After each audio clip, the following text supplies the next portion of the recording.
2003. C'est l'année pendant laquelle j'ai accompagné pour la première fois une famille confrontée à la fin de vie, à la mort. Je savais pas qu'est-ce qui m'attendait.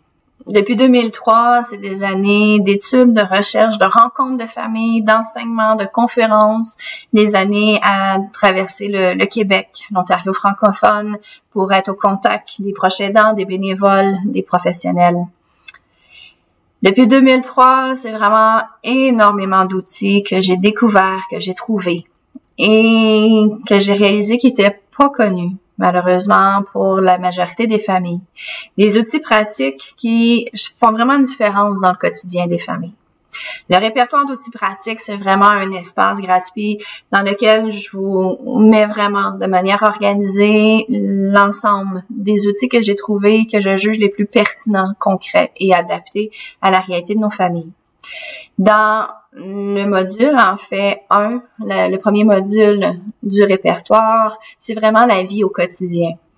Donc, des outils qui aident à vraiment les soins d'hygiène, les tâches du quotidien, le déplacement sécuritaire de nos proches, l'alimentation, la prise de médicaments, changer de résidence aussi quand on peut plus demeurer dans son domicile et faire ses déclarations de revenus annuels. Donc, le module 1, c'est vraiment une richesse d'informations, d'outils pratico-pratiques concrètes au quotidien.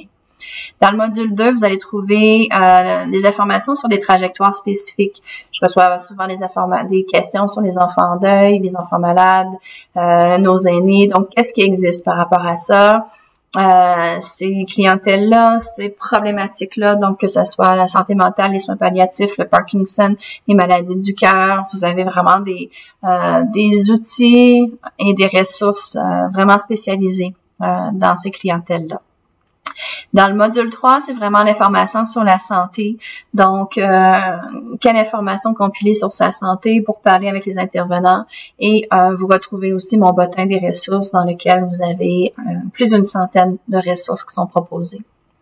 J'ai ajouté au module 4 les démarches légales administratives qui entourent la fin de vie. Donc, qu'est-ce qu'on peut faire dans notre pouvoir pour préparer sa fin de vie avant qu'il soit trop tard. Tout ce qui entoure la décision sur les objectifs de soins, les directives médicales pour ce qu'on anticipe qu'on peut vivre au plan de la santé, le bilan patrimonial, donc pour faciliter la succession, le mandat de protection si on devient inapte, quoi faire en cas de décès et comment déclarer les impôts d'une personne décédée. Donc, toutes des démarches qui sont souvent un casse-tête pour nos familles. Dans le module 5, bien important, on prend soin de soi comme proche. Donc ici, une suggestion d'un outil qui a été conçu pour cette fin-là. Et le petit mot de la fin que je vous donne. C'est vraiment un répertoire que je tiens à jour rapidement, facilement. Donc, si vous avez des outils pratiques à proposer qui sont gratuits, qui peuvent vraiment aider les familles qui sont dans une trajectoire de maladie, soins palliatifs, fin de vie, deuil, vous pouvez m'écrire à info@evgaudreau.com. Ça va me faire plaisir d'intégrer l'outil à travers ce répertoire-là pour vraiment rendre le quotidien des familles beaucoup plus facile. Alors, j'espère que cet outil-là va vraiment savoir faire une différence positive dans votre parcours.